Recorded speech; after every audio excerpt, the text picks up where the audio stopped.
Hi dear. तो हम लोग डिस्कस कर रहे थे इलेक्ट्रिसिटी के बारे में यहाँ पे। तो लास्ट क्लास में हम लोगों ने इलेक्ट्रिसिटी के बारे में पढ़े थे, तो उसको हम यहाँ पे कुछ रिकॉल कराना चाहते हैं आप लोगों को। तो रिकॉल करा देते हैं आप लोगों को, ताकि जो प्रीवियस टॉपिक था उसको हम क्या कर सकते हैं, कनेक्ट कर सकते हैं आगे वाली क्लासेस के साथ। ठीक है। तो हमने पढ़ा था इलेक्ट्रिसिटी के बारे में। तो हमने बताया था कि इलेक्ट्रिसिटी क्या है, एक फॉर्म ऑफ एनर्जी है। प्रोड्यूस किसके वजह से होता है, तो चार्ज की वजह से होता है। और सिंबल उसका क्या होता है भाई, क्यू होता है। और यूनिट ऑफ चार्ज क्या होता है, कूलम होता है। फिर उसके बाद हमने देखा था कि चार्ज दो तरह का होता है, एक पॉजिटिव चार्ज और दूसरा निगेटिव चार्ज। जो पॉजिटिव चार्ज होता है उसे प्रोटॉन कहा जाता है, और जो निगेटिव चार्ज है उसे इलेक्ट्रॉन कहा जाता है। ठीक है। फिर ये ये चार्ज है, पॉजिटिव चार्ज और निगेटिव चार्ज, कहा कि कहाँ पाया जाता है, हमें कैसे पता चलेगा कि ये पॉजिटिव चार्ज बॉडी है और ये निगेटिव चार्ज बॉडी है। तो मैंने कहा था कि जो पॉजिटिव चार्ज जो होता है, कह रहा है कि ये कब होता है, जब हमने ग्लास रॉड को सिल्क क्लॉथ के साथ रब करते हैं। किसको, ग्लास रॉड को सिल्क क्लॉथ के साथ जो रब करते हैं, रब करने के बाद जो ग्लास रॉड के ऊपर चार्ज एक्वायर्ड होगा हम उसे पॉजिटिव चार्ज कहेंगे। उसी तरह से सिमिलर केस में जब हम इबोनाइट रॉड को उलन क्लॉथ के साथ रब करेंगे, तो इबोनाइट रॉड के ऊपर जो चार्ज एक्वायर्ड होगा हम उसे क्या बोलेंगे, निगेटिव चार्ज बोलेंगे। उसी तरह से और हमने पढ़ा था उसके बाद प्रॉपर्टीज ऑफ चार्ज के बारे में, प्रॉपर्टीज ऑफ चार्ज के बारे में। तो चार्ज हमने देखा था कि दो तरह का था, एक पॉजिटिव होता था, दूसरा निगेटिव होता था। लाइक चार्ज क्या करता था, एक दूसरे को रिपेल करता था। लाइक चार्ज मतलब होता है दोनों सेम नेचर का हो जाए, तो दोनों पॉजिटिव हो या तो दोनों निगेटिव हो। उसके बाद हमने पढ़ा था अनलाइक चार्ज क्या होता है। अनलाइक चार्ज ऐसे चार्ज जो मतलब एक अगर पॉजिटिव होगा तो दूसरा क्या होगा, निगेटिव होगा। इस तरह से दो अलग अलग नेचर के चार्ज को अगर हम एक दूसरे के करीब लाएंगे तो वो दोनों एक दूसरे को क्या करेंगे, अट्रैक्ट करेंगे। ठीक है। उसके बाद हमने डिस्कस किया था यहाँ पे कि अगर हमने पढ़ा था कि एक इलेक्ट्रॉन के पास कितना चार्ज होता है, तो हमने पढ़ा था कि 1.6 इंटू 10⁻⁻19 कूलम होता है। तो मैंने कहा था कि अगर ये बताओ कि यदि एक कूलम चार्ज है तो कितने सारे इलेक्ट्रॉन को साथ लिया जाए या गेट टुगेदर किया जाए, ताकि उसके ऊपर एक चार्ज जो टोटल चार्ज हो वो 1 कूलम हो जाए। ठीक है। तो मैंने उसको थोड़ा सा सॉल्व किया था और मैंने देखा था कि वह 6.25 इंटू 10⁻18 इलेक्ट्रॉन को साथ लिया जाए, तब उसके अंदर जो चार्ज होगा वो कितना होगा, 1 कूलम के बराबर होगा। ठीक है। उसके बाद हमने डिस्कस किया था कंडक्टर के बारे में। कंडक्टर, इंसुलेटर और हीटिंग एलिमेंट। कंडक्टर कहते उसको बोलते हैं ऐसे सारे एलिमेंट जिससे इजीली इलेक्ट्रिसिटी क्या होता है, फ्लो होता है, हम उसे कंडक्टर बोलते हैं। और जिससे इजीली फ्लो नहीं होता है तो हम उसे इंसुलेटर बोलते हैं। हीटिंग एलिमेंट है एक इस तरह का ऐसे एलिमेंट, ऐसे मटेरियल्स जिससे इलेक्ट्रिक करंट अगर फ्लो हो तो वो बड़ी तेज़ी से हीट हो, तो हम उसे बोलते हैं हीटिंग एलिमेंट। और हीटिंग एलिमेंट बनाया था एलओआई का। ठीक है। उसमें से एलओआई किसका, एक नाइक्रोम है, मैग्नीन था और कॉन्स्टेंटेन था। ठीक है। उसके बाद हमने डिस्कस किया था टाइप्स ऑफ इलेक्ट्रिसिटी के बारे में। टाइप ऑफ इलेक्ट्रिसिटी दो तरह का था, एक स्टैटिक इलेक्ट्रिसिटी और दूसरा करंट इलेक्ट्रिसिटी। करंट इलेक्ट्रिसिटी जो हम लोग घर पे यूज़ करते हैं वो क्या है, करंट इलेक्ट्रिसिटी है। और उस जो स्टैटिक इलेक्ट्रिसिटी है, जैसे एबोनाइट रॉड के अंदर और ग्लास रॉड के अंदर जो चार्ज एक्वायर्ड हुआ था और लाइटनिंग के अंदर जो चार्ज रहता है, उस तरह के इलेक्ट्रिसिटी को हम क्या बोलते हैं, स्टैटिक इलेक्ट्रिसिटी बोलते हैं। ठीक है। उसके बाद हमने डिस्कस किया था इलेक्ट्रिक पोटेंशियल के बारे में। किसके बारे में डिस्कस किया था, इलेक्ट्रिक पोटेंशियल के बारे में। तो इलेक्ट्रिक पोटेंशियल हमने कहा था कि कोई एक चार्ज फील्ड है, उस चार्ज फील्ड में किसी पॉजिटिव यूनिट चार्ज को इन्फिनिटी से किसी पॉइंट तक लाने में किए गए कार्य को, किए गए वर्क को हम क्या बोलते हैं, इलेक्ट्रिक पोटेंशियल बोलते हैं। उसके बाद हमने डिस्कस किया था पोटेंशियल डिफरेंस के बारे में। पोटेंशियल डिफरेंस को पी से डिनोट किया जाता है और उसका यूनिट जो होता है वोल्ट होता है। ठीक है। और इसी वोल्ट को दूसरा ना जो पोटेंशियल डिफरेंस है, इसी को क्या बोलते हैं, दूसरा वोल्टेज भी बोला जाता है। द पोटेंशियल डिफरेंस, मैंने इसको डिफाइन किया था, फिर उसका डिफिनेशन क्या था, potential difference is equal to क्या था, work done upon quantity of charge.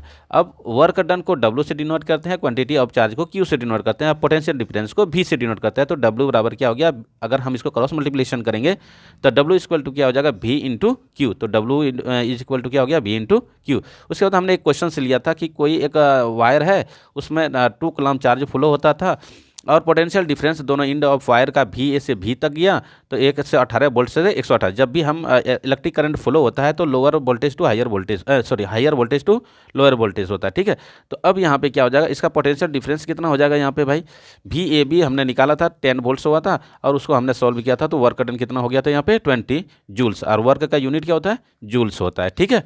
अब आगे हम लोग जो आज के क्लास में पढ़ने वाले हैं, आज हम लोग पढ़ेंगे वोल्ट मीटर के बारे में, किसके बारे में, वोल्ट मीटर के बारे में पढ़ेंगे। तो आज का हेडिंग डालते हैं वोल्ट मीटर। तो वोल्ट मीटर किसे कहेंगे, तो सबसे पहली बात याद रखेंगे कि वोल्ट मीटर जो है एक इलेक्ट्रिक डिवाइस है। क्या है, इलेक्ट्रिक डिवाइस है। क्या मेजर करता है, तो पोटेंशियल डिफरेंस मेजर करता है। क्या मेजर करता है, पोटेंशियल डिफरेंस। और अगर हम बोलें तो वोल्टेज को मेजर करता है। वोल्ट मीटर क्या करता है, वोल्टेज को मेजर करता है। तो यहाँ पे लिखेंगे मेजर क्या करता है, वोल्टेज। या हम बोल सकते हैं पोटेंशियल डिफरेंस को क्या करते हैं, ये मेजर करते हैं। ठीक है। अगर हम यहाँ पे और एक बात करें, यहाँ पे इसका सिंबल क्या होता है वोल्ट मीटर का, तो अगर हम सिंबल की बात करें तो इसका सिंबल होता है एक सर्कल बनाएंगे और सर्कल के अंदर वी का सिंबल देंगे और इस तरह से वायर का सिंबल दे देंगे। और इधर से क्या होगा, इनपुट इलेक्ट्रिक करंट होगा, इधर क्या होगा, आउटपुट होगा। तो जिधर से इनपुट होगा उधर पॉजिटिव लेंगे और जिधर आउटपुट होगा उधर निगेटिव लेंगे। ठीक है। उसके बाद ये कनेक्ट कैसे होता है इसके सर्किट के अंदर, तो सर्किट के अंदर इसका जो कनेक्शन होता है पैरेलली होता है। कैसा होता है, पैरेलल कनेक्शंस होता है। कनेक्शन कैसे होता है इसका लिख देता हूँ यहाँ पे, कनेक्शन हो जाएगा पैरेलल। क्या हो जाएगा, ये इसका कनेक्शन पैरेलल हो जाएगा। ठीक है। और चौथी बात करें इसके अंदर रेसिस्टेंस कैसा होता है, तो देखो क्योंकि ये जैसे मान लेते हैं कोई इंस्ट्रूमेंट यहाँ पे लगा हुआ है, इस तरह का इंस्ट्रूमेंट लगा दिए, तो इसके अंदर कनेक्ट कैसा होता है, ये तो पैरेलल कनेक्ट होता है। तो यहाँ पे हमने भी का कनेक्शन कर दिया इस तरह से, और दो इंड पॉइंट है ए और बी मान लेते हैं। करंट क्योंकि इधर से जा रहा था इधर की तरफ, तो ये प्लस हो जाएगा और इधर क्या हो जाएगा, माइनस हो जाएगा। तो ये पैरेलल कनेक्शंस होता है। तो इसके अंदर जो रेसिस्टेंस, क्योंकि इलेक्ट्रिक करंट इधर से होके जाना चाहिए, तो इसका क्या करना होगा, रेसिस्टेंस हाई रखना होगा ताकि minimum amount of electric current flow इधर से हो। ठीक है। तो यहाँ पे अगर इसकी रेसिस्टेंस की बात करें तो इसका रेसिस्टेंस क्या हो जाएगा, रेसिस्टेंस क्या हो जाएगा, वेरी हाई हो जाएगा। क्या हो जाएगा, वेरी हाई, बहुत ज़्यादा रेसिस्टेंस होता है। इसके वजह से इलेक्ट्रिक करंट क्या होता है, उधर से फ्लो नहीं करता है। ठीक है। उसके बाद हम लोग जो आगे पढ़ने वाले हैं आज के क्लास में, अच्छा, तो उसके बाद एक और पॉइंट लिख देते हैं यहाँ पे। ये क्या है, यहाँ पे ये एक इलेक्ट्रिक डिवाइस है। क्या है, एक इलेक्ट्रिक डिवाइस है। ठीक है। अब इसके बाद हम लोग यहाँ पे पढ़ने वाले हैं इलेक्ट्रिक करंट के बारे में। किसके बारे में पढ़ेंगे, इलेक्ट्रिक करंट के बारे में। तो हेडिंग डालते हैं यहाँ पे इलेक्ट्रिक करंट। अच्छा, हमने पढ़ा है क्या, इलेक्ट्रिक करंट क्या है, फ्लो ऑफ चार्जेस है। क्या है, flow of charges, flow of charges in wire, in wire बोल सकते हैं या इन कंडक्टर बोल सकते हैं, इन कंडक्टर। ठीक है। अगर किसी कोई एक वायर है और इसमें चार्ज फ्लो हो रहा है, इसमें क्या हो रहा है, चार्ज फ्लो हो रहा है, तो हम बोलेंगे क्या, इसमें इलेक्ट्रिक करंट फ्लो हो रहा है, इलेक्ट्रिक करंट प्रोड्यूस हो रहा है। प्रोड्यूस क्या, इलेक्ट्रिक करंट फ्लो हो रहा है यहाँ पे। ठीक है। अब यहाँ पे एक क्वेश्चन आ जाता है, इलेक्ट्रिक करंट क्यों फ्लो होता है, मतलब चार्ज फ्लो क्यों होता है। चार्ज फ्लो होता है पोटेंशियल डिफरेंस की वजह से। यहाँ का पोटेंशियल डिफरेंस कुछ और होगा, यहाँ का पोटेंशियल डिफरेंस कुछ और होगा। दोनों का सेम होगा तो कभी भी इलेक्ट्रिक करंट फ्लो नहीं करेगा। इलेक्ट्रिक करंट फ्लो कब होगा, जब दोनों इंड पॉइंट के बीच में क्या होगा, पोटेंशियल डिफरेंस होगा, किसी एक का ज़्यादा होगा एक का कम होगा, तब वहाँ पे इलेक्ट्रिक करंट फ्लो होगा। इलेक्ट्रिक करंट को डिनोट किससे करते हैं, आई से। किससे डिनोट करते हैं, आई से। तो आई बराबर हो जाएगा यहाँ पे, अगर हम बोलें करंट बराबर क्या हो जाएगा, करंट बराबर होता है यहाँ पे charge, amount of charge, amount of charge flows, amount of charge flows and time taken, time taken to flow, time taken to flow. अब देखो कितना सारा चार्ज इस वायर से कितना समय के लिए फ्लो होता है, उस इन दोनों के रेशियोज को क्या बोलते हैं, करंट बोलते हैं। करंट को डिनोट करते हैं आई से। किससे डिनोट करते हैं, आई से। अमाउंट ऑफ चार्ज को डिनोट करते हैं क्यू से, और टाइम को किससे डिनोट करते हैं, टी से। तो ये एक यहाँ से क्या हो जाएगा, एक फॉर्मूला आ जाएगा। ठीक है। अगर हम बात करें यहाँ पे करंट का यूनिट की, तो यूनिट जो इसका होता है एम्पियर, क्या होता है इसका यूनिट, एम्पियर होता है। एमीटर तो एक डिवाइस। ठीक है। तो यहाँ पे यूनिट का ये जो करंट का जो यूनिट होगा वो क्या हो गया, एम्पियर, और इसका सिंबल क्या हो जाएगा, ए हो जाएगा यहाँ पे। ठीक है। अब यहाँ पे देखो एक और चीज़ है, अगर हम यहाँ पे कभी कभी क्वेश्चन से मत दे देता है कि बताएं कि कोई करंट किसी वायर में 10 सेकंड के लिए फ्लो हो रहा है, ठीक है, इतना उसका करंट इतना है, तो बताएं कितना चार्ज फ्लो हुआ है। तो हम यहाँ पे क्यू का वैल्यूज निकाल करके रख सकते हैं। क्यू का वैल्यू क्या हो जाएगा, आई इंटू टी, आई इंटू टी। आप इसे याद रखेंगे। ठीक है, बहुत ही इंपॉर्टेंट है यहाँ पे। अब हम लोग यहाँ पे पढ़ने वाले हैं एमीटर के बारे में। किसके बारे में पढ़ेंगे? एमीटर के बारे में। अच्छा, अब थोड़ा सा चीज़ें जान लेते हैं एमीटर के बारे में। यहाँ पे एमीटर एक इलेक्ट्रिक डिवाइस है। क्या है? इलेक्ट्रिक डिवाइस है। जैसे कि वोल्ट मीटर एक इलेक्ट्रिक डिवाइस था जो मेज़र करता था, वोल्टेज को मेजर करता था, पोटेंशियल डिफरेंस को मेजर करता था। यहाँ पे एमीटर भी क्या है? एक इलेक्ट्रिक डिवाइस है। तो ये लिख देते हैं यहाँ पे क्या है? इलेक्ट्रिक डिवाइस है। ठीक है, अब इलेक्ट्रिक डिवाइस है तो मेजर क्या करता है? ये मेजर करता है इलेक्ट्रिक करंट को। किसको मेजर करता है? इलेक्ट्रिक करंट को। ठीक है, अच्छा, कनेक्शन कैसा होता है? किसी सर्किट जो होता है उसके अंदर कनेक्शन कैसा होता है? कनेक्शन होगा ये सीरीज में। कैसा कनेक्शन होगा? ये सीरीज कनेक्शन होगा। ठीक है, सीरीज कनेक्शन का मतलब हो गया कि मान लेते हैं कोई इंस्ट्रूमेंट यहाँ पे लगा हुआ है। ठीक है, अब इसी के अंदर क्या करेंगे? हम एमीटर को कनेक्ट कर देंगे इस तरह से। ठीक, अब देखो अगर इलेक्ट्रिक करंट इधर से फ्लो हो रहा है तो ये पॉजिटिव हो जाएगा और ये क्या हो जाएगा? निगेटिव हो जाएगा। तो सर्किट के अंदर ये किस तरह का कॉम्बिनेशन बनाता है? सीरीज कॉम्बिनेशंस बनाता है। तो लिख देते हैं ये कनेक्शन कैसा होता है? Series combinations. सीरीज कॉम्बिनेशंस बनाता है। ठीक है, अगर हम बात करें रेसिस्टेंस की, क्या बात करें यहाँ पे? रेसिस्टेंस की बात कर लेते हैं। तो रेसिस्टेंस इसका क्या होता है? वेरी लो होता है। क्यों? अगर करंट इधर से फ्लो होगा और क्योंकि इससे एमीटर से होके जाना है, अगर इसका बहुत ज़्यादा रेसिस्टेंस होगा तो क्या इलेक्ट्रिक करंट इजीली फ्लो होगा? नहीं होगा। इससे हम चाहते हैं कि इजीली फ्लो हो। जब इजीली इससे फ्लो होगा तो ये अच्छे से वर्क कर पाएगा। ठीक है, अच्छे से मेजर कर पाएगा। तो इसलिए इसको क्या बोलते हैं? इसका रेसिस्टेंस क्या होता है? वेरी लो होता है। क्या होता है? वेरी लो होता है। याद रखेंगे ये दो पॉइंट। कभी कभी ऑब्जेक्टिव में पूछ देता है कि एमीटर का कनेक्शन जो होता है सर्किट के अंदर कैसा होता है? वो पैरेलल कॉम्बिनेशंस होता है या सीरीज कॉम्बिनेशंस होता है? तो याद रखेंगे ये इसका कैसा कनेक्शन होता है? सीरीज कॉम्बिनेशंस होता है। और रेसिस्टेंस क्या होता है? वेरी लो होता है यहाँ पे। ठीक है, अब यहाँ पे कुछ क्वेश्चंस हैं उसे बनाने की कोशिश करते हैं। जो हमने अभी फॉर्मूला पढ़ा था कि आई इक्वल टू क्या होता है? Q upon T. तो यहाँ पे एक क्वेश्चन दिया हुआ है, यहाँ पे देखेंगे आप लोग। एक क्वेश्चन दिया है कि एन इलेक्ट्रिक क्या रहा? Electric bulb draws a current of 0.25 ampere for 20 minutes. Calculate the amount of electric charge that flows through the circuit. ठीक है, इस क्वेश्चन को हम लोग बनाने का कोशिश करते हैं यहाँ पे। ठीक, चलो, तो यहाँ पे देखेंगे आप लोग क्या दिया हुआ है यहाँ पे क्वेश्चन में दिया हुआ है कि an electric bulb draws current of 0.25 ampere. मतलब ये है क्वेश्चन सिंपल प्रॉब्लम का। ठीक है, सिंपल प्रॉब्लम क्वेश्चन है। तो फर्स्ट क्वेश्चन हम इसे मान लेते हैं। ठीक है, अब इलेक्ट्रिक बल्ब है तो वो कितना करंट दे रहा है? जो दिया हुआ है हम उसे लिखेंगे गिवन में। किस में लिखेंगे? गिवन में। करंट दिया हुआ है और करंट का सिंबल कितना होता है? क्या होता है भाई? आई होता है। आई का वैल्यूज दिया हुआ है 0.25 एम्पियर दिया हुआ है। एम्पियर का सिंबल क्या होता है? ए होता है। ठीक है, अब कह रहा है कि ये कितने समय के लिए फ्लो हो रहा है? कह रहा है टाइम दिया हुआ है। क्या दिया हुआ है? टाइम दिया हुआ है। टाइम का सिंबल क्या होता है? टी। अब टी दिया हुआ है आपका 20 मिनट्स के लिए। 20 मिनट्स के लिए। अब देखो यहाँ टाइम, ये एम्पियर क्या है? एसआई यूनिट है। तो अब ये मिनट्स क्या है? मिनट एसआई यूनिट है क्या? नहीं, सेकंड है एसआई यूनिट। तो हम क्या करेंगे? इस 20 को चेंज करेंगे सेकंड में। तो एक मिनट में कितना होता है? 60 सेकंड। तो 20 मिनट्स में कितना हो जाएगा?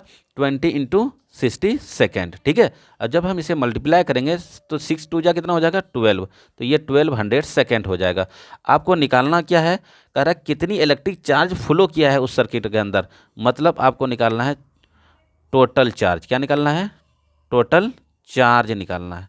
तो टोटल चार्ज को हम कैसे, अमाउंट ऑफ चार्ज को निकालना है तो क्यू से डिनोट करते हैं। तो क्यू बराबर वाट लगाते हैं। सिंस हम लोग जानते हैं सिंस कि आई इक्वल टू क्या होता है? यहाँ पे आई इक्वल टू हमने पढ़ा है क्यू अपॉन क्या होता है? टी होता है। हमको चाहिए क्यू, तो क्यू इज इक्वल टू क्या हो जाएगा? आई इंटू टी। आई इंटू टी। आई का वैल्यूज़ कितना दिया हुआ है?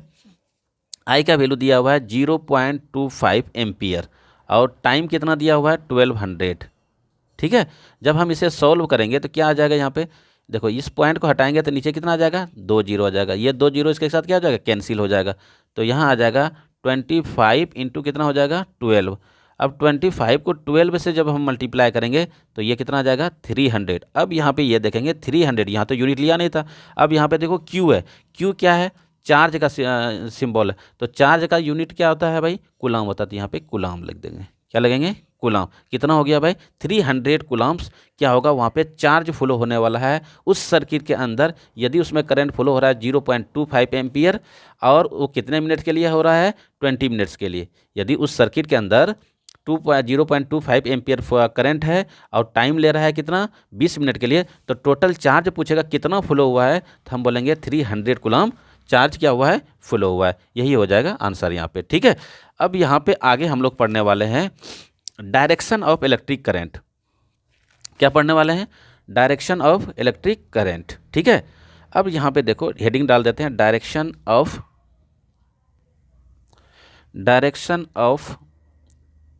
इलेक्ट्रिक करंट,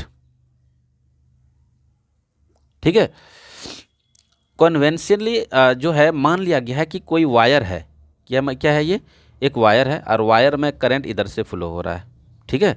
सुनो कह रहा है क्या, सुनिए, ये एक अगर वायर है, अगर इसमें इलेक्ट्रॉन जो फ्लो हो रहा है, इलेक्ट्रॉन इस डायरेक्शन में फ्लो हो रहा है, इस डायरेक्शन में, ठीक है। तो कह रहा है करंट हमेशा वायर का क्या होता है, अपोजिट डायरेक्शन में फ्लो होता है। जिधर मान लेते हैं कि कोई एक वायर है और उसमें इलेक्ट्रॉन इधर से इधर की तरफ फ्लो हो रहा है, तो करंट उसके अपोजिट डायरेक्शन में फ्लो होगा। इस वायर में अगर इलेक्ट्रॉन इस डायरेक्शन से इधर की तरफ जा रहा है, तो करंट क्या होगा, इधर से इधर की तरफ जाएगा।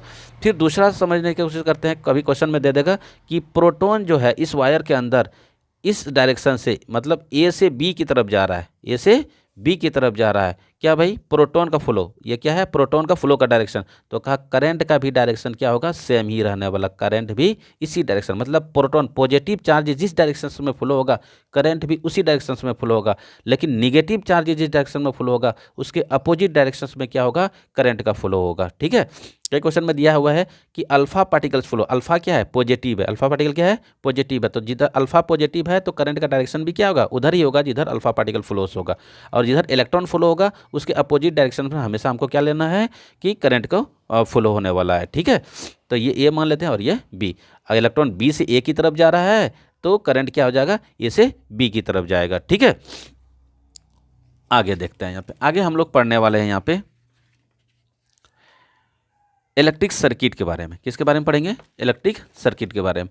तो इलेक्ट्रिक सर्किट से बहुत ज़्यादा क्वेश्चन पूछा जाता है, ऑब्जेक्टिव भी पूछा जाता है, कई बार डायग्राम बनाने के लिए पूछा जाता है, ठीक है। कि क्वेश्चन दे देगा ड्रॉ द इलेक्ट्रिक सर्किट्स नेमली दे देगा, ठीक है, या तो कुछ सिम्बॉल्स दे देगा, उसका नाम क्या है आपको पूछा जाता है। तो आप क्या करेंगे, उसको बारीकी से अच्छे से समझेंगे, ठीक है, ताकि एग्जाम के जब एग्जाम आ जाए तो आप लोगों को ईजी वे में आप उसको रिवाइज कर सकें।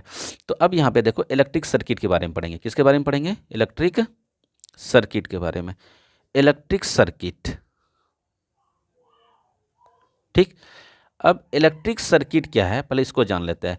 इलेक्ट्रिक सर्किट एक कंटिन्यूअस पाथ है, किसका भाई, इलेक्ट्रिक करंट का कंटिन्यूअस पाथ।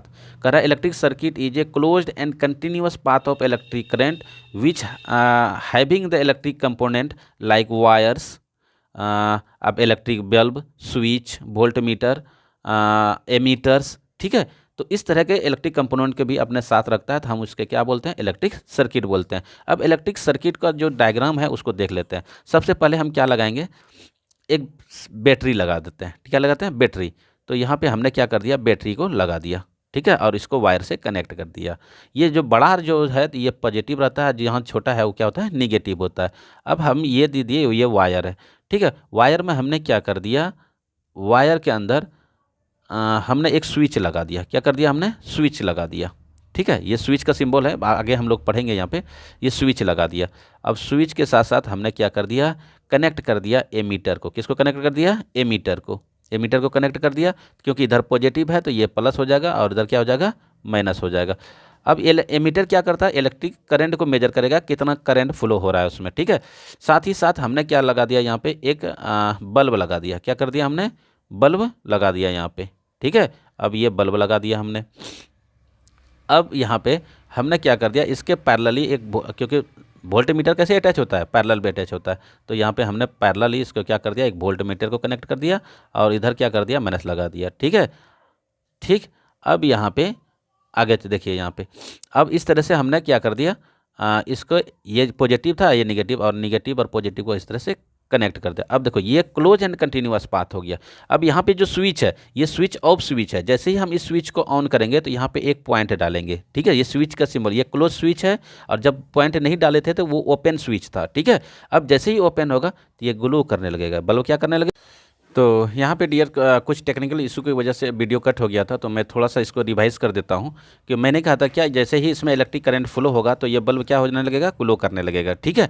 अब क्या करना है, ये जितने से भी इलेक्ट्रिक कंपोनेंट हमने इसमें यूज़ किया है सभी का नाम लिखना पड़ेगा। तो हमने क्या किया, ये देखो एक रहता है तो हम उसे सेल बोलते हैं, एक से ज़्यादा रहता है तो उसे हम बैटरी बोलते हैं। तो यहाँ पर हमने इसे बैटरी का नाम दे दिया। और ये क्या है, स्विच है तो स्विच लिख देंगे, क्योंकि ये वायर है तो वायर लिख देंगे, ये एमीटर है तो एमीटर लिख देंगे, यहाँ पे ये वोल्ट मीटर है तो वोल्ट मीटर लिख देंगे, और ये बल्ब है तो बल्ब लिख देंगे। और इस तरह से आपका सर्किट क्या हो जाएगा, कंप्लीट हो जाएगा। अब इलेक्ट्रिक सर्किट में जो कंपोनेंट यूज़ करते हैं उसका हम लोग क्या करेंगे, यहाँ पे सिंबल को देख लेंगे और उसे याद भी कर लेंगे, ठीक है। तो चलिए फिर हम लोग इलेक्ट्रिक सिंबल्स के बारे में, इलेक्ट्रिक कंपोनेंट्स का सिंबल्स के बारे में पढ़ते हैं। तो यहाँ पे कुछ सिंबल्स हमने लिखा हुआ था, जो वीडियो कट होने की वजह से नहीं हो सका, मैं इसको रिवाइज कर देता हूँ। लिखा है हेडिंग में सिंबल्स फॉर इलेक्ट्रिक कंपोनेंट्स। तो पहला जो हम एक इधर हम इलेक्ट्रिक कंपोनेंट ले लेंगे, इधर क्या लेंगे, सिंबल्स ले लेंगे। जो वायर्स होता है वो एक स्ट्रेट लाइन से होता है, वायर क्या होता है, एक स्ट्रेट लाइन होता है। ज्वाइंट वायर जो होता है, सबसे पहले एक लाइन को ऐसे ड्रॉ करेंगे और इधर से एक लाइन लेंगे और उसको इस तरह से ज्वाइन कर देंगे, तो ये सिंबल हो जाएगा किसका, ज्वाइंट वायर का। दूसरा है, तीसरा क्रॉस वायर है। क्रॉस वायर में क्या लेंगे, पहले एक स्ट्रेट लाइन ले लेंगे और यहाँ से इस तरह लाइन ड्रॉ करेंगे, इधर से भी लाइन ड्रॉ करेंगे और फिर इसको इस तरह से ज्वाइन कर देंगे, तो ये क्या हो जाएगा हमारा, ये हो जाएगा हमारा क्रॉस वायर्स हो जाएगा, ठीक है। और ये क्या था, ये ज्वाइंट वायर था। क्या था, पहले एक स्ट्रेट लाइन को लिए थे और इधर से ड्रॉ किए, यहाँ पे छोड़ दिए ज्वाइंट वायर और सिंपली एक स्ट्रेट लाइन लेंगे तो वो हो जाएगा हमारा वायर। अब फ्यूज के बारे में, फ्यूज में क्या किए थे, ये गांधी जी का चश्मा लेंगे और फिर उसको क्या करेंगे, या तो इस शेयर को इस एंड से या इधर वाले को इधर से जोड़ देंगे इस तरह, और इधर से एक वायर इस सिंबल्स दे देंगे स्ट्रेट लाइन का। ये क्या हो जाएगा, फ्यूज का। वोल्ट मीटर का एक सर्कल लेंगे, उसके अंदर वी डालेंगे, इधर से वायर को कनेक्ट कर देंगे, ठीक है। ये क्या हो जाएगा, वोल्ट मीटर। इधर क्या हो जाएगा, पॉजिटिव, इधर क्या हो जाएगा, निगेटिव। एक तरफ में पॉजिटिव लेंगे, एक तरफ में निगेटिव लेंगे। छठा पॉइंट है जो है यहाँ पे पढ़ेंगे एमीटर के बारे में। किसके बारे में, एमीटर के बारे में। तो एमीटर का सिंबल हमने क्या देखा था, एक सर्कल ले लेंगे, सर्कल के अंदर कैपिटल ए डाल देंगे और फिर क्या करेंगे, इधर वायर का सिंबल दे देंगे, ठीक है। और इधर क्या हो जाएगा, पॉजिटिव, इधर क्या हो जाएगा, निगेटिव, ठीक है। तो ये पेन भी आज शॉर्ट हो गया, बताइए, ठीक है। तो हमने इधर क्या ले लिया, पॉजिटिव, इधर क्या ले लिया, निगेटिव, ठीक है। अच्छा, तो अब यहाँ पे देखो ये हो गया हमारा एमीटर का सिंबल। सातवां एक होता है गैल्वेनोमीटर। पीछे हमने ना गैल्वेनोमीटर के बारे में डिस्कस नहीं किया था, मैं यहाँ पे बता देता हूँ। गैल्वेनोमीटर, गैल्वेनोमीटर क्या है, ये भी एक इलेक्ट्रिक डिवाइस है जो डिटेक्ट करता है किसी भी वायर में इलेक्ट्रिक करंट फ्लो हो रहा है या नहीं रहा। अमाउंट ऑफ करंट को नहीं करता है, इलेक्ट्रिक करंट फ्लो होता है या नहीं होता है। आप लोग जब किसी मैकेनिकल के पास जाते हैं किसी डिफेक्ट इंस्ट्रूमेंट को चेक कराने के लिए, तो वो आपका क्या करता है, 2 गो क्लिप इस तरह से लेता है और वो टच करके देखता है कि वो डिफ्लेक्ट कर रहा है कि नहीं कर रहा है। अगर वो डिफ्लेक्ट करता है तो इसका मतलब है इलेक्ट्रिक करंट फ्लो हो रहा है, और अगर वो डिफ्लेक्ट नहीं करता है तो इसका मतलब उससे होकर के इलेक्ट्रिक करंट फ्लो नहीं हो रहा है। तो ये गैल्वेनोमीटर है। गैल्वेनोमीटर का सिंबल क्या होता है, जी होता है। क्या होता है, जी होता है। गैल्वेनोमीटर का सिंबल क्या होता है, जी होता है, ठीक है। अब यहाँ पे देखो जी में इधर से इस तरह से कनेक्ट कर देंगे, इसमें पॉजिटिव और नेगेटिव का सिंबल नहीं लेंगे, ठीक है। आठवां हम लोग यहाँ पे यूज़ कर बल्ब का, किसका, बल्ब का। अब बल्ब का सिंबल्स क्या होता है, इस तरह से ले लेंगे, इस तरह से क्रॉस कर देंगे, इस तरह से। ये क्या हो गया, बल्ब का सिंबल्स हो गया। 9 नंबर में एक होता है रेसिस्टेंस। क्या होता है, रेसिस्टेंस, रेसिस्टेंस। अब रेसिस्टेंस का सिंबल क्या होता है, इस तरह का, इस तरह का सिंबल को क्या बोलते हैं, रेसिस्टेंस। 10वां एक और होता है यहाँ पे रियोस्टेट। क्या होता है, या इसको बोलते हैं वेरिएबल रेसिस्टेंस। क्या बोलते हैं इसी को, वेरिएबल रेसिस्टेंस। वेरिएबल रेसिस्टेंस किस में पाया जाता है, आपने सेमीकंडक्टर के अंदर पढ़ा होगा कि उसके अंदर क्या होता है, वेरिएबल रेसिस्टेंस होता है। तो ये तो पहले रेसिस्टेंस का सिंबल बनाएंगे, ठीक, और इसको इस तरह से क्रॉस कर देंगे, तो ये हो गया वेरिएबल रेसिस्टेंस का सिंबल। या कहीं कहीं पे आप देखे होंगे वेरिएबल रेसिस्टेंस का सिंबल इस तरह से होता है, ये भी हो जाएगा हमारा वेरिएबल रेसिस्टेंस, ठीक है। वेरिएबल रेसिस्टेंस, ये हो गया हमारा वेरिएबल रेसिस्टेंस का सिंबल इस तरह से, ठीक। और उसके साथ आगे हम लोग पढ़ेंगे यहाँ पे स्विच के बारे में। किसके बारे में, स्विच के बारे में। अच्छा, स्विच 2 तरह का, एक ओपन होगा, एक क्लोज होगा।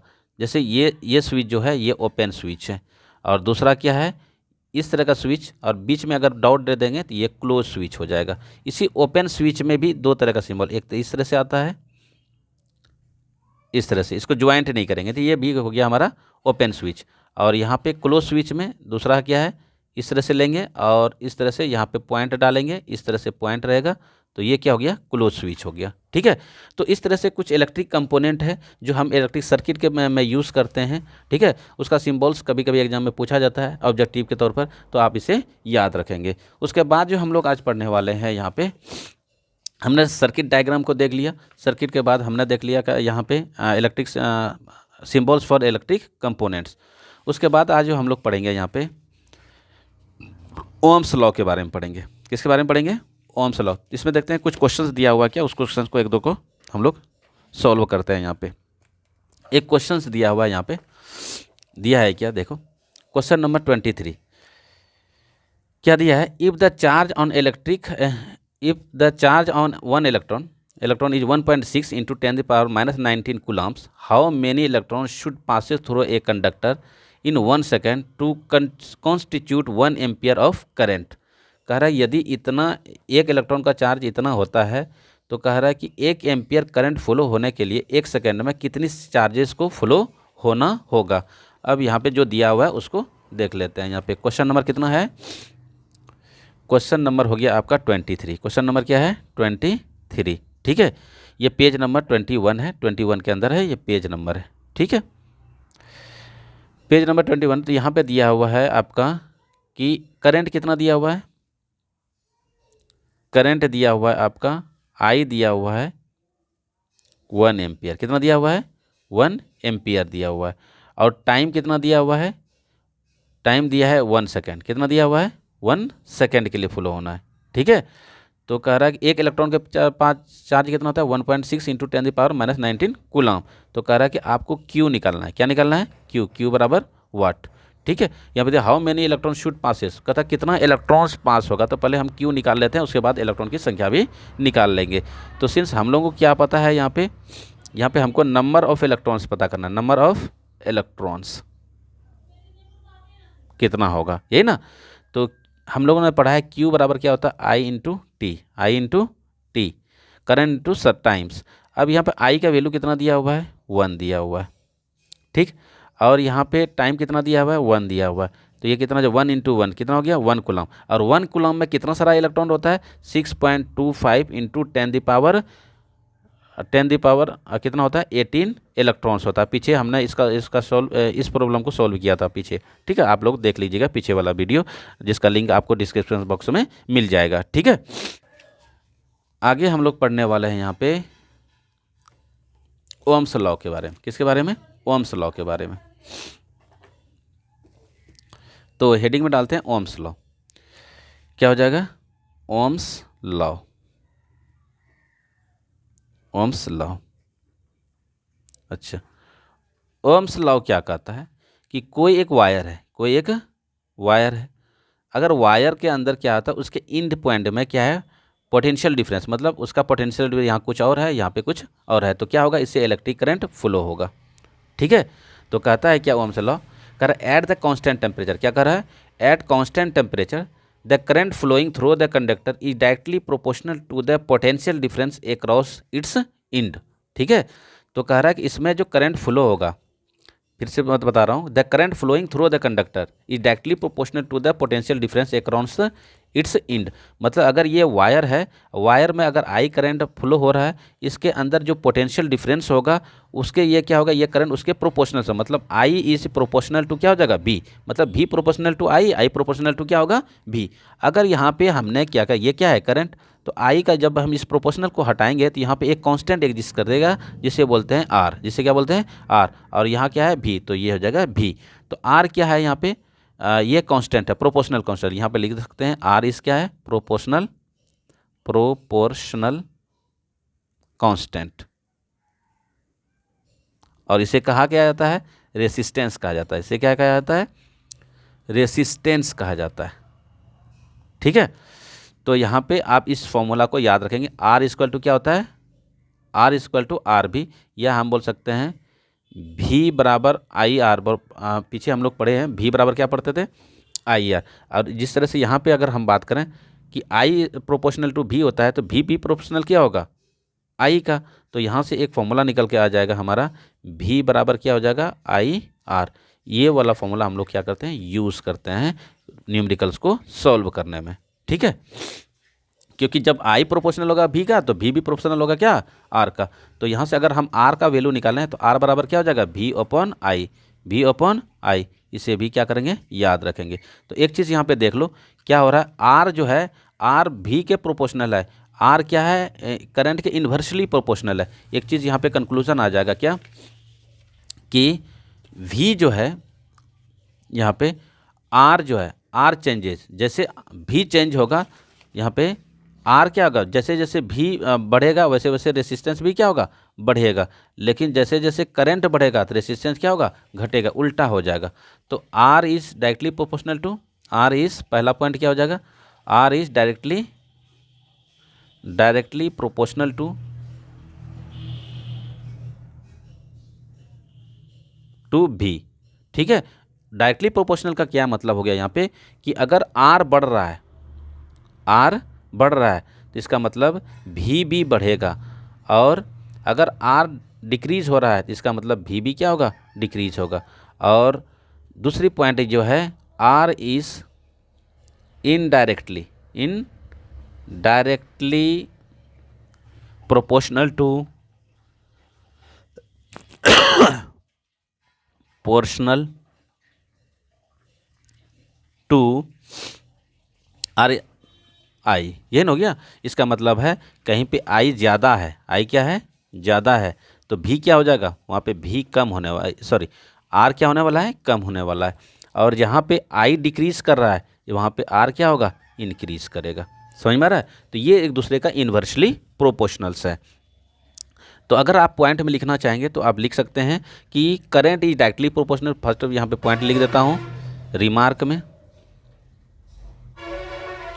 में लिख देता हूँ कि यहाँ पे the current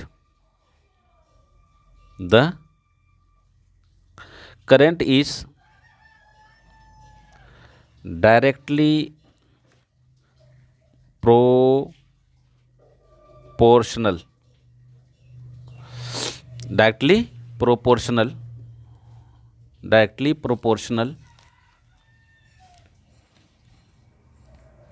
to the potential difference, the current, second point में, the current is inversely proportional to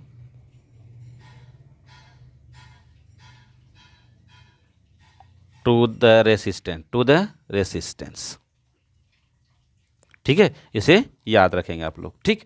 आगे जो हम लोग डिस्कस करने वाले हैं, इसी में ओम्स लॉ के बाद हम लोग डिस्कस करेंगे रेसिस्टेंस ऑफ ए कंडक्टर। किसके बारे में डिस्कस करेंगे, रेसिस्टेंस के बारे में। तो अब अभी जो हमने देखा था यहाँ पे पीछे, कि जब हम ये जो करंट फ्लो होता है किसी वायर में वो प्रोपोर्शनल होता है V का, इसका मतलब V प्रोपोर्शनल होता है I का। तो अगर हम प्रोपोर्शनल को हटाएंगे तो एक कांस्टेंट एग्जिस्ट करेगा, हम लोग जिसको क्या बोलेंगे, हम उसे बोलेंगे रेसिस्टेंस। क्या बोलेंगे उसे बोलते हैं प्रोपोर्शनल कांस्टेंट, उसी प्रोपोर्शनल कांस्टेंट का नाम है रेसिस्टेंस, ठीक है। तो R इक्वल टू V बराबर I। और उसी तरह से अगर हमने यहाँ पे I बराबर लगाए हैं तो V बराबर क्या हो जाएगा, V बाय R, ये भी याद रख सकते हैं, ठीक है। अच्छा, आगे हम उसी रेसिस्टेंस के बारे में डिस्कस करेंगे। तो यहाँ पे रेसिस्टेंस के बारे में हेडिंग डालते हैं, रेसिस्टेंस। अब रेसिस्टेंस क्या होता है, अभी हमने देखा क्या, रेसिस्टेंस किस पे डिपेंड करता है वो भी देख लेंगे, ठीक है। तो जो रेसिस्टेंस है इसका सिंबल क्या होता है, R। कोई वायर है उसके क्रॉस सेक्शन पे डिपेंड करता है। क्रॉस सेक्शन मतलब जब उस वायर को ऐसे कटिंग करेंगे, मान लेते हैं एक वायर है, जब हम उसे कटिंग करेंगे तो एक सर्कल की तरह शेप बनेगा। कोई अगर मान लेते हैं कि वो क्यूबॉइडल है, कैसा है, क्यूबॉइडल वायर है, तो उसका कटिंग करेंगे तो क्या हो जाएगा, स्क्वायर की तरह शेप आएगा। तो मेरा कहने का मतलब है, कोई अगर मान लेते हैं एक वायर है, ये एक वायर है, तो इसका जो ये वाला जो क्षेत्र देख रहे हैं इसको बोलते हैं क्रॉस सेक्शन। इसको क्या बोलते हैं, क्रॉस सेक्शन। और क्रॉस सेक्शन का एरिया मान लेते हैं ए है, क्या है, ए है, ठीक है। और इस वायर का लेंथ कितना है, एल है, ठीक है। जो रेसिस्टेंस है वो रेसिस्टेंस डायरेक्टली प्रोपोर्शनल होता है area of cross section of the wire. इसका मतलब ये हो गया कि यदि हो सॉरी उल्टा, एरिया रेसिस्टेंस जो होता है इस वायर का, ये इन्वर्सली प्रोपोर्शनल टू हो जाएगा यहाँ पे एरिया ऑफ क्रॉस सेक्शन का, एरिया ऑफ क्रॉस सेक्शन का। इसका मतलब यह हो गया कि यदि किसी वायर का एरिया ऑफ क्रॉस सेक्शन से ज़्यादा हो तो रेसिस्टेंस क्या होगा, कम होगा। अगर एरिया ऑफ क्रॉस सेक्शन कम होगा तो रेसिस्टेंस क्या होगा, ज़्यादा होने वाला। मतलब उल्टा, ये कम तो ये ज़्यादा, ये ज़्यादा तो ये कम होने वाला है। दूसरी चीज़ है क्या है, R directly proportional to L है। मतलब कोई वायर जितना लंबा लेंगे उसका रेसिस्टेंस उतना ही ज़्यादा होगा। जब हम इसको कंबाइन करेंगे आर को, तो आर बराबर देखो क्या हो जाएगा, एल बाय ए। क्या हो जाएगा, L by a. L R is directly proportional to the length. जैसे जैसे लेंथ बढ़ेगा रेसिस्टेंस बढ़ता चला जाएगा। जितना जितना मोटा वायर लेंगे किसी का तो कंडक्टर का, उसके अंदर रेसिस्टेंस उतना ही कम होगा। अब जब हम इस प्रोपोर्शनल को हटाएंगे तो यहाँ पे एक कांस्टेंट एग्जिस्ट करेगा जिसे बोलते हैं रेसिस्टिविटी। क्या बोलते हैं, रेसिस्टिविटी। इस तरह का सिंबल होता है और इसे बोलते हैं रेसिस्टिविटी। यहाँ पे लिखेंगे ये क्या है भाई, रेसिस्टिविटी। क्या है, रेसिस्टिविटी। ठीक है। अब यहाँ पे देखो रेसिस्टिविटी जो है ये डिपेंड करता है किसके ऊपर, डिपेंड करता है नेचर ऑफ द मटेरियल के ऊपर, नेचर ऑफ द मटेरियल के ऊपर डिपेंड करता है। ठीक। और ये डिपेंड करता है किसके ऊपर, टेम्परेचर पे। किस पे डिपेंड करता है, टेम्परेचर पे। दो चीज़ों पे डिपेंड करता है रेसिस्टिविटी, एक नेचर ऑफ मटेरियल पे डिपेंड करता है और दूसरा डिपेंड करता है किसके ऊपर, टेम्परेचर के ऊपर।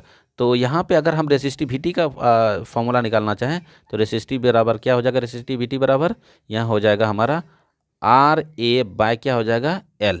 यहाँ पे एक चीज़ हमारा छूट गया था, रेसिस्टेंस का इसका यूनिट की बात करें तो यूनिट ऑफ रेसिस्टेंस क्या होता है, unit of resistance, unit of resistance हो जाएगा यहाँ पे ओम। क्या होता है, ओम। इसे याद रखें, OHM, ओम। ठीक है, ये यूनिट होता है। उसी से अगर हम यहाँ पे रेसिस्टिविटी का अगर यूनिट की बात करें तो इसको हम सॉल्व करेंगे तो आर का यूनिट क्या होता है, ओम होता है। एरिया का क्या होता है, मीटर स्क्वायर। और लेंथ का क्या होता है, मीटर।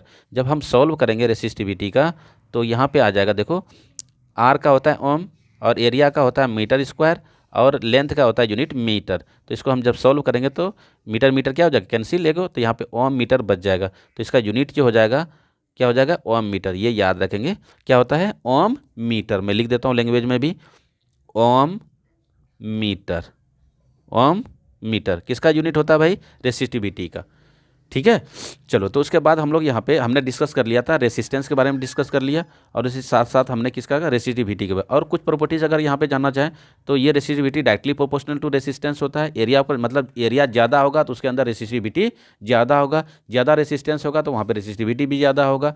लेंथ का उल्टा होता है, जितना ज़्यादा लेंथ होगा उसके अंदर रेसिस्टिविटी उतना ही कम होने वाला है। ठीक है। तो आप फॉर्मूला याद रखेंगे तो यहीं से आप उसको कंक्लूजन निकाल सकेंगे कि रेसिस्टिविटी किसके प्रोपोर्शनल होता है और किसके प्रोपोर्शनल्स नहीं होता, किसके इन्वर्सली होता है, किसके डायरेक्टली होता है। ठीक है, ये यहाँ फार्मूला से ही निकल जाएगा। अगर सीधा सीधा है तो हम उसको डायरेक्टली बोलेंगे, उसका उल्टा है तो हम उसे इन्वर्सली बोलेंगे। ठीक है। चलिए, तो कुछ क्वेश्चंस है यहाँ पे, हम उसे बनाने का कोशिश करेंगे। जो हमने अभी ओम्स लॉ पढ़ा, रेसिस्टिविटी पढ़ा, रेसिस्टेंस पढ़ा, उसके ऊपर कुछ क्वेश्चंस है, उसे सॉल्व करते हैं। ठीक है। पहला क्वेश्चन दिया हुआ है, potential difference between 2 points of a wire carrying 2 ampere current इस कितना दिया है, 0.1 वोल्ट। वोल्ट आपका दिया हुआ है, यहाँ पे कितना दिया हुआ है, एक मिनट।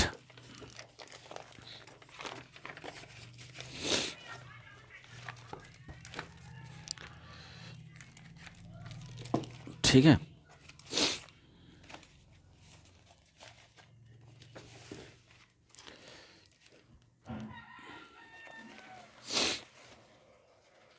अच्छा, तो यहाँ पे क्वेश्चन में दिया हुआ है आपका कि सिंपल प्रॉब्लम क्वेश्चंस है।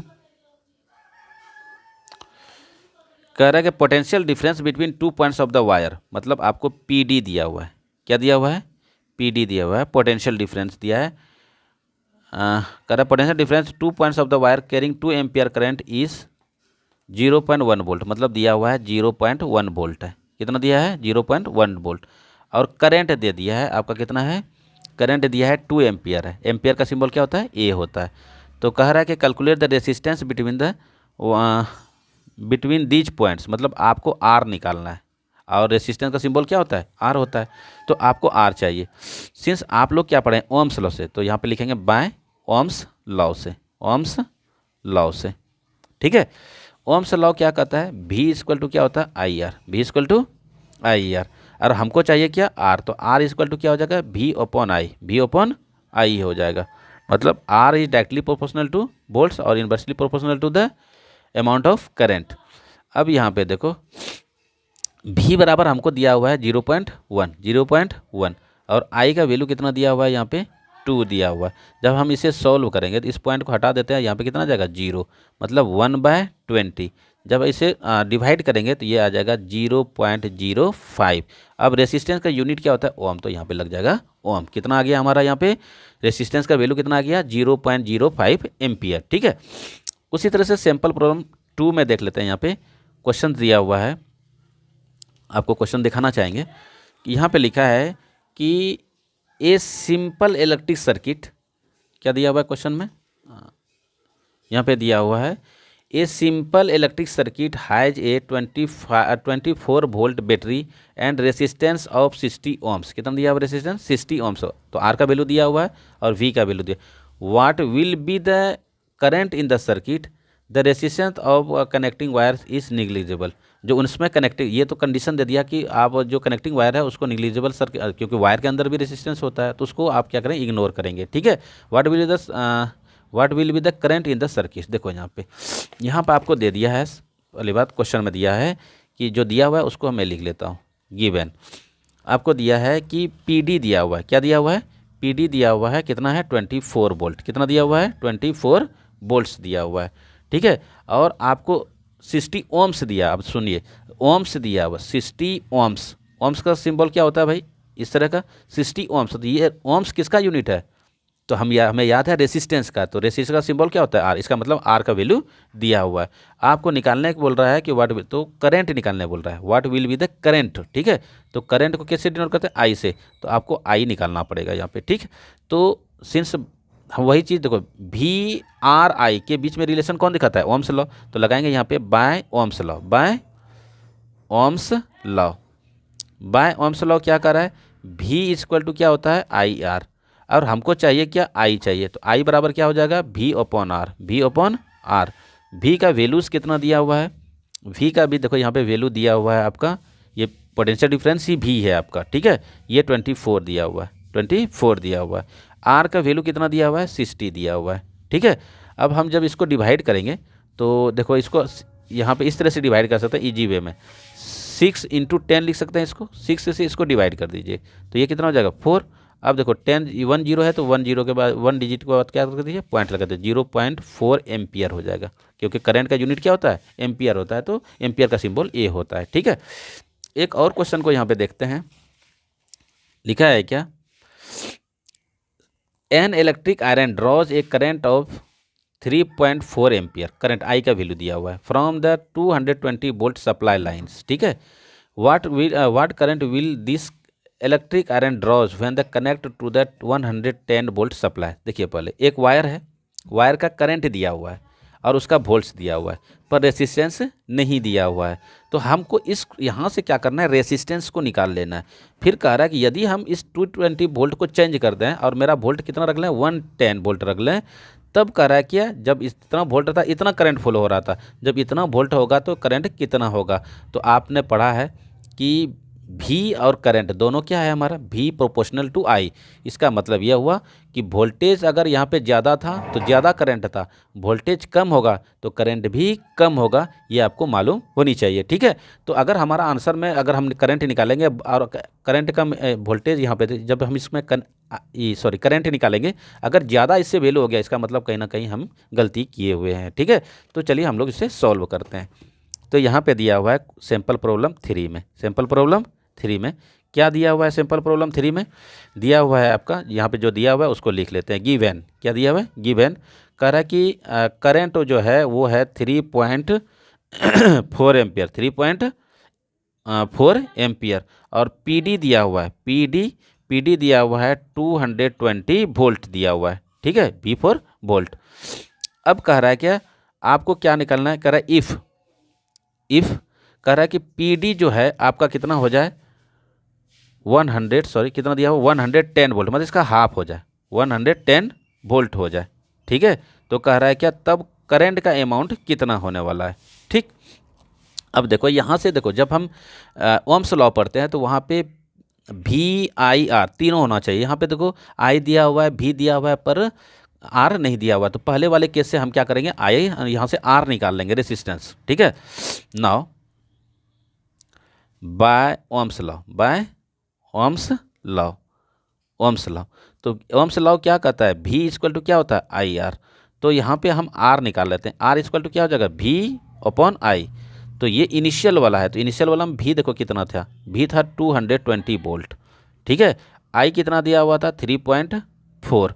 जब हम इसे सॉल्व करेंगे, इस पॉइंट को यहाँ पे हटा देते हैं तो ये आ जाएगा 0। तो ये कितना हो गया 2200/34, इसको यही रहना था। तो R का वैल्यू यूनिट क्या होता है, ओम होता है, तो ओम लगा देते हैं। अब अकॉर्डिंग टू क्वेश्चन अब कह रहा है कि फिर से कि यदि वो 110 वोल्ट हो जाए, कितना हो जाए 110 वोल्ट हो जाए, तब बोल रहा है कि करंट कितना होगा। देखो किसी भी वायर का रेसिस्टेंस तो फिक्स है, रेसिस्टेंस क्या होता है किसी वायर का, फिक्स होता है। तो यहाँ पे भी चेंज हो सकता है और I चेंज हो सकता है, पर रेसिस्टेंस चेंज, क्योंकि रेसिस्टेंस क्या है कांस्टेंट होता है। ठीक है, नाउ अब यहाँ पे लगाएंगे R फाइनल। कौन सा लगाएंगे हम लोग, R फाइनल वाला। तो हमको चाहिए यहाँ पे क्या, हमको करंट चाहिए। तो R फाइनल वाला क्या हो जाएगा V, अगर हमको V बराबर IR होता है, V बराबर क्या होता है IR, तो V हमारा फाइनल वाला चाहिए। I वाला की देखो I क्या चाहिए हमको, फाइनल चाहिए। R क्या है कांस्टेंट है, तो V बराबर IR। देखो V बराबर R, तो V फाइनल, I फाइनल और R फाइनल। तो यहाँ पे देखो I फाइनल वाला चाहिए अभी जो हमको चाहिए। तो यहाँ पे क्या हो जाएगा V फाइनल बाय क्या हो जाएगा हमारा R क्या है, फाइनल तो होता है ना, इनिशियल और फाइनल दोनों तो सेम होता है। अब देखो V हमारा कितना दिया है 1/10 वोल्ट, और R कितना दिया हुआ है, यहाँ पे R निकाल के रखे हैं 2200/34, ये निकाल के रखे हैं। अब इसे हम सॉल्व करेंगे तो ये नीचे तो ऊपर चला जाएगा, 110 इंटू कितना हो जाएगा 34, और नीचे कितना हो जाएगा 2200। ठीक है, अब हम जब सॉल्व करेंगे तो 1 0 1 0 क्या हो जाएगा कैंसिल, और यहाँ से अगर हम इसको कटाएंगे तो ये कितना आ जाएगा 11 2 जा 22, और यहाँ पे 0 है तो 0। अब यहाँ पे देखो जब हम इसको 2 से डिवाइड करेंगे, यहाँ 10 और यहाँ जाएगा 17। अब 1 0 है तो 1 डिजिट के बाद पॉइंट, तो ये 1.7 वोल्ट हो जाएगा, 1.7 वोल्ट। देखो पहले कितना था भाई, सॉरी ये करंट निकाल रहे हैं, वोल्ट कहाँ से आ गया, 1.7 एम्पियर हो गया। क्या हो गया, एम्पियर हो गया। तो हमको देखो पहले कितना था, यहाँ पे 3.4 एम्पियर था। देखो एकदम डायरेक्टली प्रोपोर्शनल हो रहा है। अगर ये देखो, अब ऐसे भी ऑब्जेक्टिव को सॉल्व कर सकते थे कि जिस हिसाब से वो घटेगा उसी हिसाब से उसका करंट घटेगा। देखो यहाँ पे वोल्ट था 220 वोल्ट, तो करंट कितना था, यहाँ पे था PD 220 वोल्ट, तो करंट कितना था 3.4 वोल्ट। पोटेंशियल डिफरेंस उसका आधा हो गया, तो करंट भी क्या होगा, आधा होगा। तो यहाँ पे देखो करंट क्या हो गया, यहाँ पे आधा हो गया, 1.7 हो गया। ये वोल्ट हो गया 110, तो उसका आधा 3.4 का आधा क्या होता है 1.7, तो करंट भी क्या इतना हो गया 1.7 हो गया। ठीक है, तो इस तरह से आप लोग यहाँ पे कुछ क्वेश्चंस दिया हुआ है आप बुक में, आप उसको बनाएंगे। ठीक है, इसका थोड़ा सा ग्राफ देख लेते हैं, क्या कर देते हैं ग्राफ, किसके बीच में, V और I के बीच में। तो V और I का ग्राफ भी कई बार पूछा है, graph of V and I, V and I। ठीक है, V एंड I, तो V एंड I का ग्राफ जो होगा इस तरह से होगा। इधर हम लोग लेंगे वोल्टेज, क्या लेंगे वोल्टेज।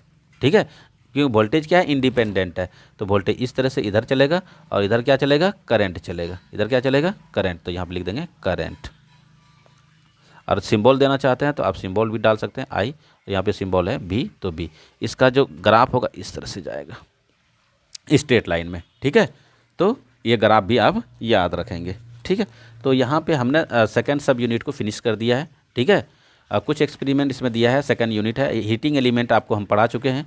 तो अगला जो हम लोग डिस्कस करने वाले हैं, जब हम क्लास 3 लेके आएंगे इलेक्ट्रिसिटी का चैप्टर को लेकर के, तो हम लोग पढ़ेंगे factor affecting the resistance of a conductor, यहाँ से हम लोग स्टार्ट करने वाले हैं। ठीक है।